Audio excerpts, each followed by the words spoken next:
High School DxD Volume 13 is a volume that I was very interested in seeing where it was going to go after Volume 12. Volume 12 definitely left on a major big note. It was definitely one of those where those two volumes 11 and 12 definitely had a massive story build up. It's definitely a season worthy story arc. And so going into volume 13, I did wonder if the tone would lighten up a little bit, if it was more just going to be a little bit more of the daily day life, and that is definitely what this volume is about. And that is not a bad thing. I definitely love, a bit of variety when it goes from a heavy story arc with massive action, massive character development and power upgrades to just sit back and relax and enjoy, an everyday life of going to school and just doing fun stuff out in the devil world for Issei. And definitely from the beginning, you see him helping out, making the movie with the gang and all, and that was very interesting because I feel like all these stories kind of involved Gasper doing something really weird and strange, which I just loved. I love seeing Gasper get a little bit more attention, which is weird because, this is very much of a harem sort of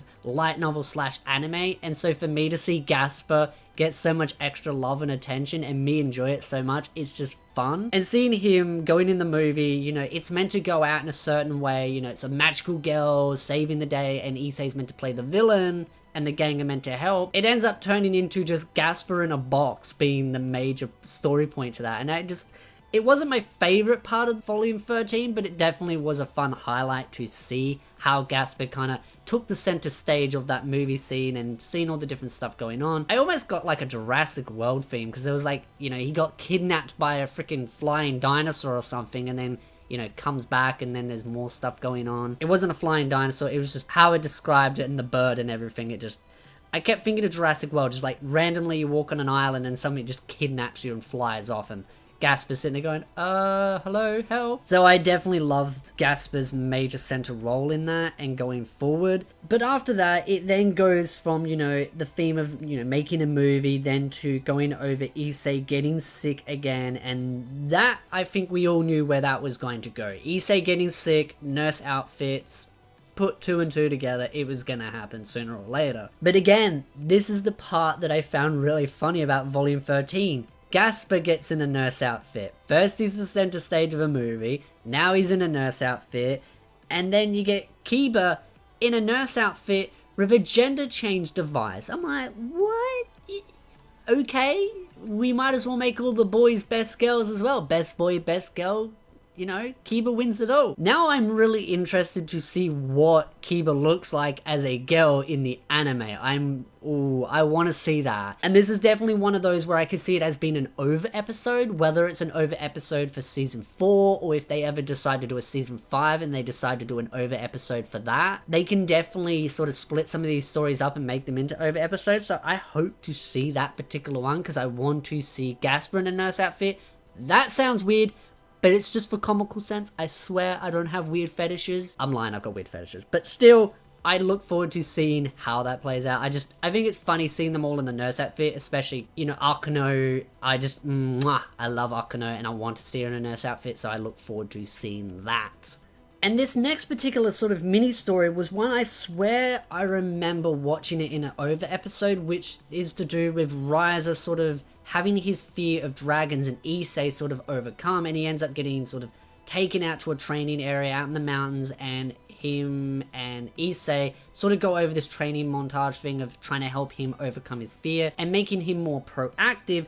And it's just essentially a giant excuse for him and Ryza to have another fight again over Rias's Opie, which I thought was hilarious. At the same time, of course, you see Ryza's sister kind of fall for a bit of Issei. I just remember seeing that in an over episode. And that was, I think it's kind of played out as an earlier story as well, because Ryza's sister kind of plays a bigger forward role in, volumes 11 and 12. And so this particular little mini story would be played out before that. So I do remember it being in an over episode. Someone can definitely correct me if it was.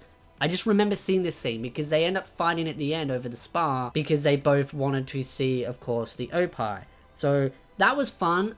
I enjoyed it, but I do remember seeing it in an over episode. So love to know your thoughts about that in the comment section down below. And the final story, which I thought was the best, and I just enjoyed it as an overall because it was full of so much fun and energy and a lot of different characters having a go at each other was the sports day event for the fallen angels, the angels themselves, and the devils, and them all kind of competing and fighting each other for sort of top position, improving, and then it just kind of became more of a grudge match, and just them kind of blowing their frustrations out at each other over, you know, a long-standing war. And I just thought that was funny because Issei ended up getting, you know, tricked into just doing dress break for everyone, and it was all a trick to kind of get the angels to become fallen angels, because once they started seeing, you know, Opie, they started getting a little bit tempted to come to the dark side, particularly the males. And I thought that was just hilarious to see, because it kind of shows that the angels and the fallen angels aren't really that different in how they're seen, you know, in ideologies. It's just more that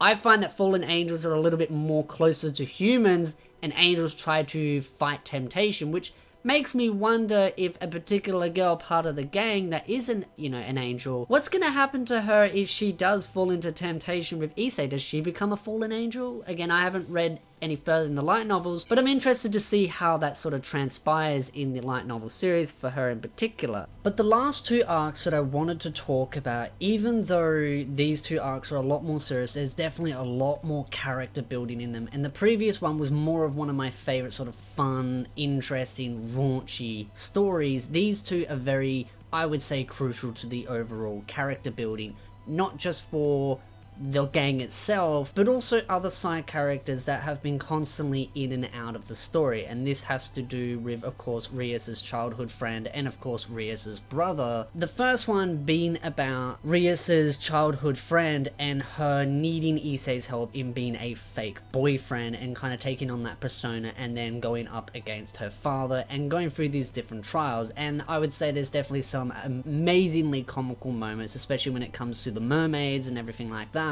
But there is also a lot of interesting tie-ins, not just to Rias itself, but also Rias's childhood friend, and how they both have and are going through similar situations with arranged marriages, forcing them into these situations where they don't want to be in, and essentially Issei going through sort of a deja vu of helping someone else through the same situation that Rias was in, say, the first season of High School DxD, the anime, but now seeing it in the light novel and it going forward, this is something that I felt was quite interesting and quite touching to see Issei not just help Rias through the situation, but now also help her childhood friend also overcome this major hurdle. And I thought that was just some interesting character building, not just for Rias and of course Issei himself, but also other side characters that aren't so much part of the main gang. But the last story had to do with Rias Grimory's younger brother, and this is something that I feel like is more to do with the grand scale of the Devil Underworld, and also I would say there was definitely some interesting tie-ins with new characters that have been in the foreshadow a lot, and being able to see them interact a little bit more, getting a little bit more backstory, not just into sort of Rias's brother's sort of lifestyle and of course the other higher up devils, but also seeing some of the characters that Issei may be going up against in the games itself. And this is something that I'm looking forward to seeing more of, and it's also very important to not just go over the gang storyline and constantly building them up as characters, but also the world itself. And this is something that I want to emphasize when it comes to the light novels of High School DxD. The one thing that I really love about High School DxD is not just, of course, the fun, energy, and